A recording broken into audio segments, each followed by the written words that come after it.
back. Welcome to another episode of The High Ground, powered by Premier Companies. Ryan, we're just coming back from a weekend. Did you have a good weekend? I did. Watched the Super Bowl. Yep. Not sure that I should have, but I did. I can't stay up that late anymore. I didn't have a dog in a fight, so it was easier to watch. Yeah, I know. You just kind of pick a team, and then you go for the underdog at some time. Right, until they start losing. Then you change. Yep. I was with them the whole game.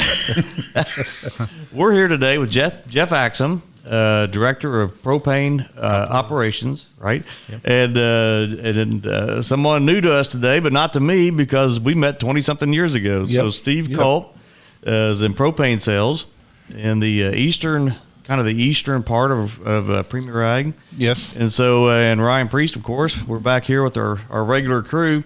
And Jeff, I want to start off with you. Just kind of introduce yourself and tell us a little bit about how you got here today at Premier Ag and the history that brings you here today. Okay.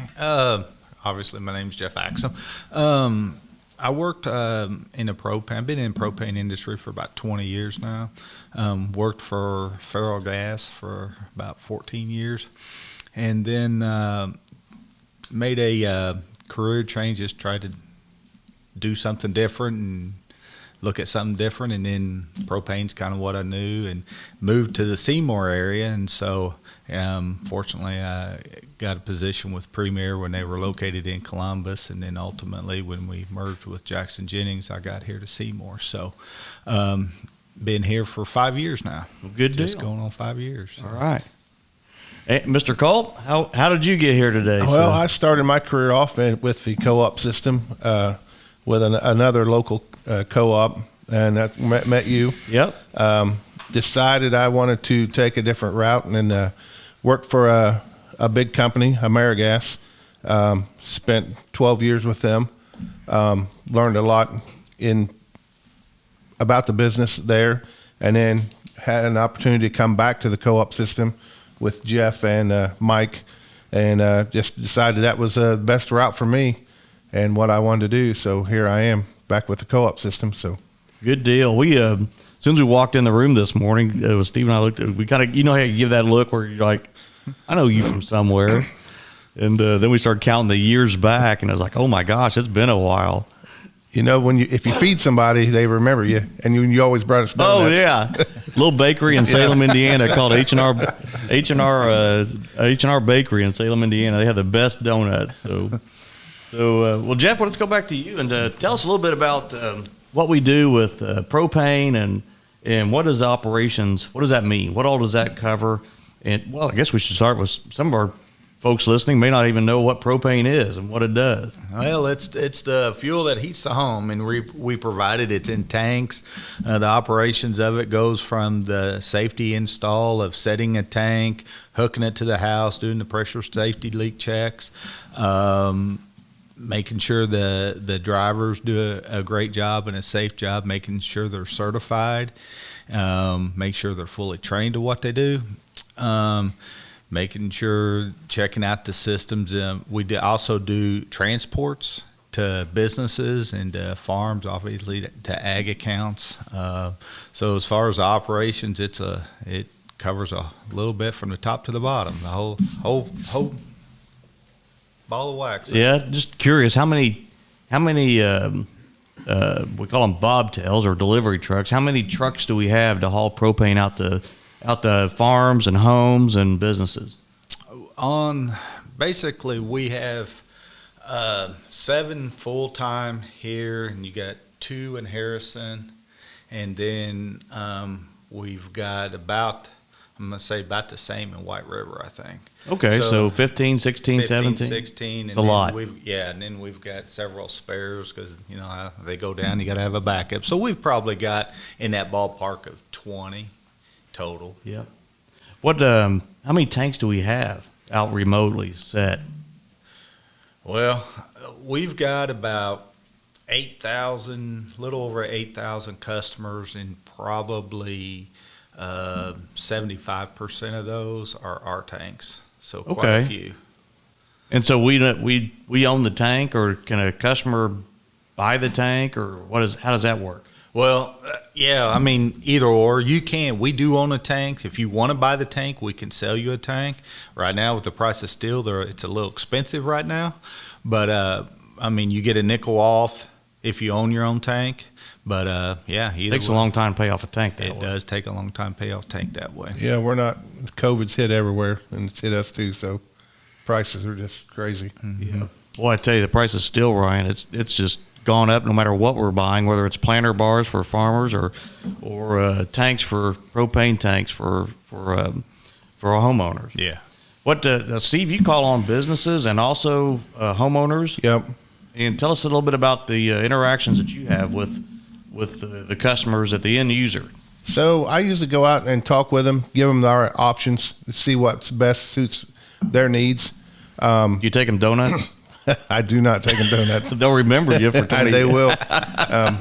Maybe I can work that in the budget next year. But I go out and I look at every job, and then not only do I help them with what's best for their needs, make sure our guys, when they show up with the service techs, they've got everything on the truck they need to get the job done. They're not running back and forth. We don't have this, don't have that. So that's kind of my job. So Okay.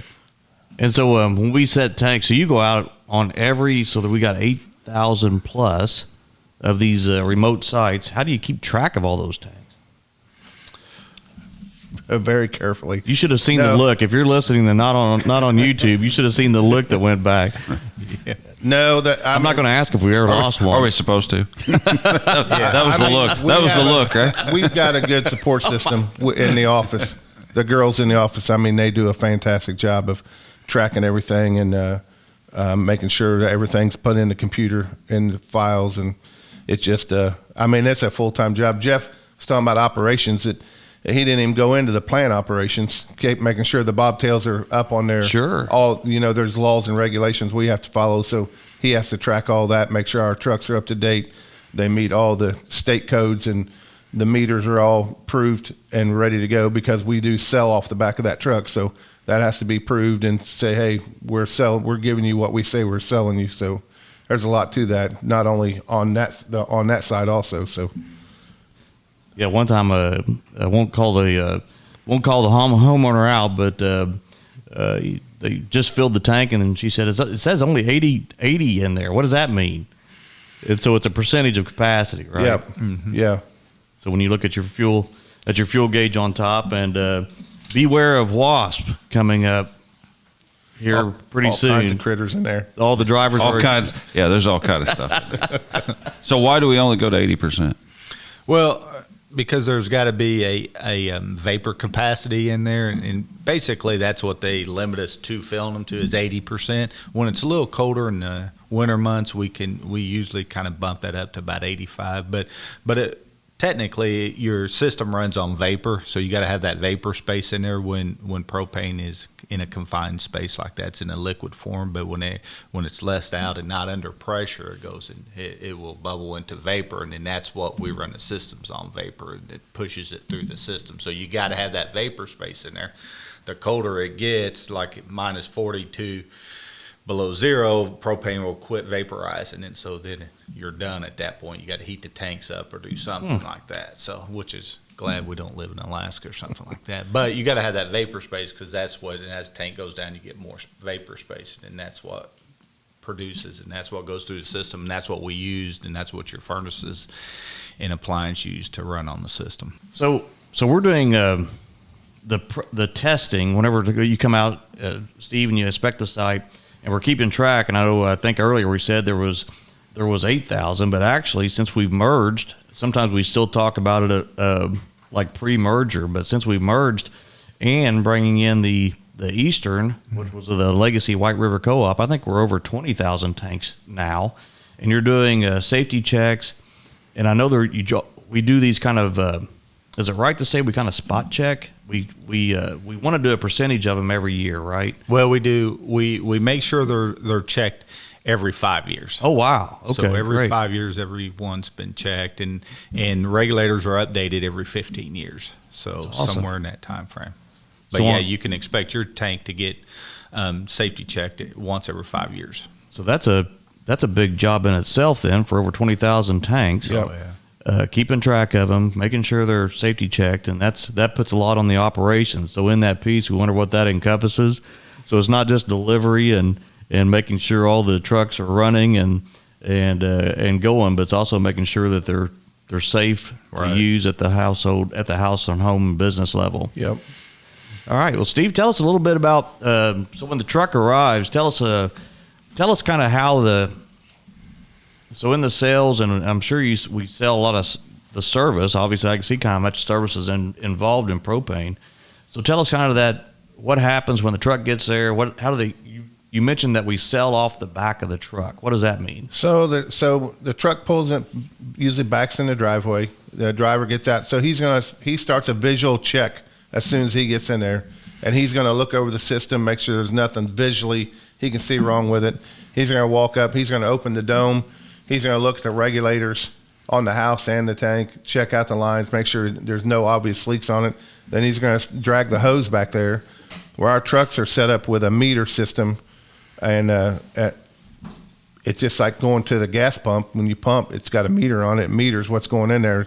This meter just happens to be on the back of the truck, and it meters what we put in the truck, and then they print a ticket off. It's the computer system's tied in with the truck, so it keeps track of what's being metered into they can print a ticket and leave it on the door for the homeowner, and then that's how they pay their bills. Just like I'd pull into a gas pump, same meter, same system. So them have to be proved and okayed by the states, weights and measurements, and so we're legal to sell off the back of that truck. So okay, that's why I said that's a safety check that they do. Every driver's doing a safety check on every tank he pulls into. He's doing a quick visual check on everything. And of course, if he notices something, he's going to get on the phone, call service tech. Hey, I'm out here at Mrs. So-and-so's house, and we need to do something. There's something. I found this wrong with the tank. So, how many gallons? Like in tank sizes, how many gallons do they hold? Typically, the normal household tank's a 500-gallon tank, which will hold 400 gallons at 80% full. Okay. But we go up to, we have 1,000-gallon tanks sitting in some farm accounts, grain dryers and stuff like that. But I don't think I've ever seen anything commercial or residentially over a 2,000-gallon tank sitting in a yard. But I guess they're out there. There are exceptions to every rule. And what's so for a person that has an interest, maybe they want to buy a propane ventless fireplace or something like that. Maybe they have electric heat or fuel oil, and they want to put in a ventless propane fireplace. How do they contract with us? What's some of the buying options that a customer has? So we've got several different options. I like to say our best options in the summertime. Of course, gas is usually cheaper because it's not in the heating season. So gas is typically a little cheaper. That's usually the best time to buy your gas. We have budget options where you can make budget payments. We'll kind of estimate how much you're going to use. You can make a monthly payment. So if you're an elderly person that's on a fixed income, it helps you out. That I'm going to pay this month, this amount every month. Yep. Here.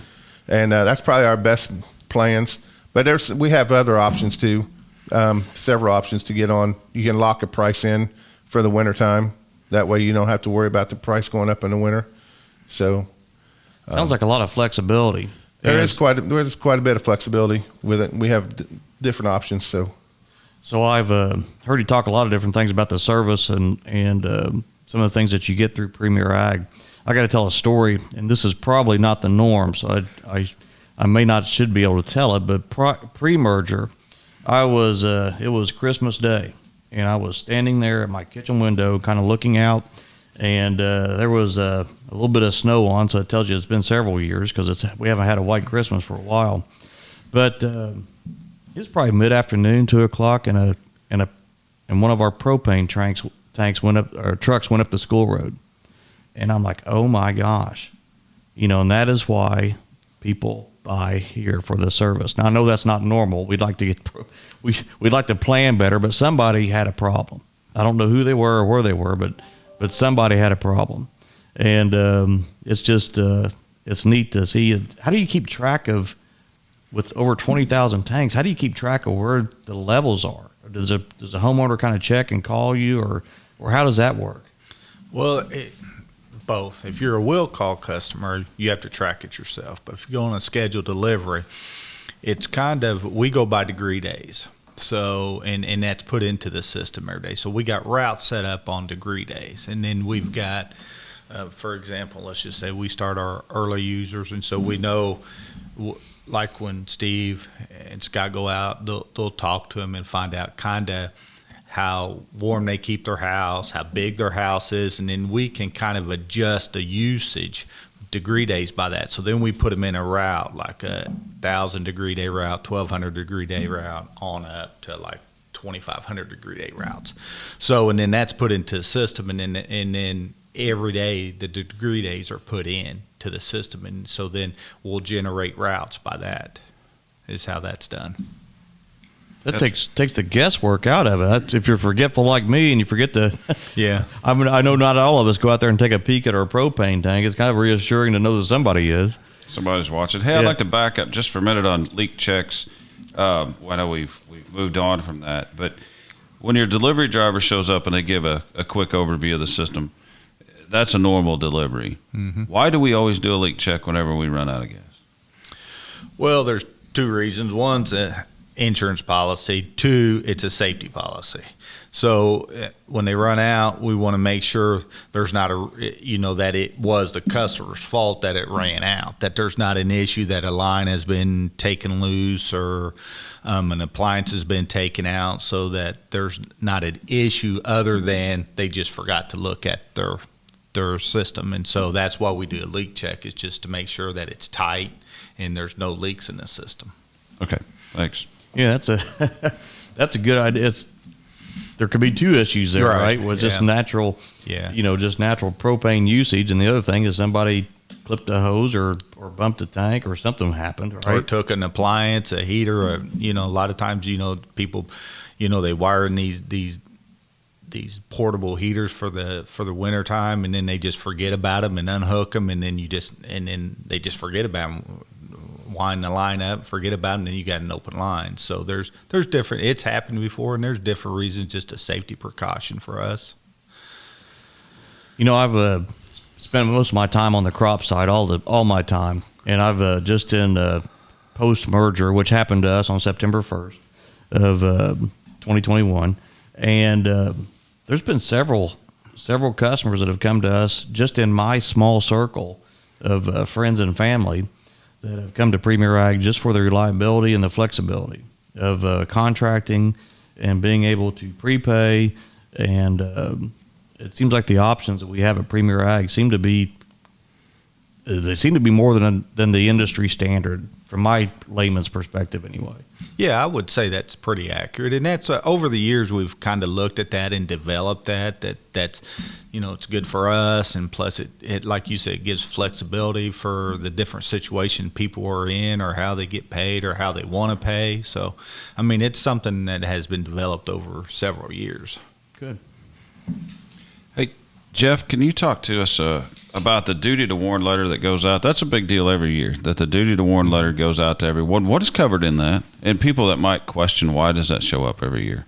Well, it's just basically it's a regulation that we have to do, and then basically what's covered in that is just kind of what we said, why we're doing this, and then it makes people familiar. We've got literature and language in there that explains to people, obviously, a little bit detail what propane is, and if they've had any changes in their system, what they need to do. Kind of familiarizes them with some, like I said, some options that we have as far as pay and everything. But we try to concentrate more on basically educating them on propane and what needs to be done in certain circumstances, and if they've basically had any changes in their system over the year, then here's what you need to do. Call and let us come out and recheck it and look it over, make sure it's tight and everything. So it's more of an educational thing that we send out to every year, to kind of make them familiar and at least get them thinking about their system before we go into winter. So if there's anything that they need to do as far as maintenance or anything, or if there's anything that we need to do to come out and check the system out for them. Especially if they have added something like a fireplace or a changed appliances. Mm-hmm. That's a good idea to get it checked again, and just to be peace of mind. Absolutely. Yep. So I got a couple basic questions, I guess. What's the difference between propane and natural gas? What's one of the reasons why you would burn propane versus natural gas? Is there a benefit of one over the other? Well, propane gives you twice as much BTUs as what natural gas does. They're both considered fossil fuels. Propane is considered a green gas. It's in the new world, it's considered a green gas, so it's more eco-friendly, I guess, is one way of putting it. You got anything to add to that? Yeah, the carbon footprint that we leave, propane leaves almost no carbon footprint, and of course we hear a lot of that nowadays with everybody pushing towards electric, and so the propane industry's really pushed they've come up with some new propane. They've come up with a renewable propane, so it actually leaves a smaller carbon footprint than even electricity. Wow. So, I mean, we're on the leading edge of pushing towards keeping propane up and running. I'm not sure natural gas is there yet. We run at a lot higher pressures, so our system, we run smaller lines than what you can for natural gas, just because of the higher pressures we can run. So there's a few differences. And propane's a little heavier. Actually, propane's heavier than air. So our propane settles all the way down to the bottom of things, where natural gas will drift away in the air. So a lot of times, that's why we do our safety checks are a lot more stringent on propane than the natural gas business. That's interesting. Then we just recently had this. I know several friends. Recently we had an ice storm kind of in southern Indiana and through Kentucky and Tennessee, and a lot of the standby generators anymore are propane, and that gives you a lot of flexibility when the propane generator is out there, and sometimes if you're not necessarily off the grid but in rural Washington, Harrison, or Switzerland County somewhere, you can have the assurance of having a standby generator out there that's got propane that's running a check every month or two. And unlike my gas standby generator that I hadn't started for 3 years, you don't have to worry about it. So, Ryan, what else we got to cover today? As far as LP, where does it come from? I mean, you don't just go have branded LPs. So where do they come from? This is obviously a derivative of something. Yeah, from the oil, and there's a couple processes. You know, when they're processing natural gas, they take it out. Propane is taken out along with butane and ethane. It's one of the components that's taken out in the process of natural gas. In petroleum, when they're making gasoline, it's a byproduct. So it's extracted that way from those. So there's a couple different ways.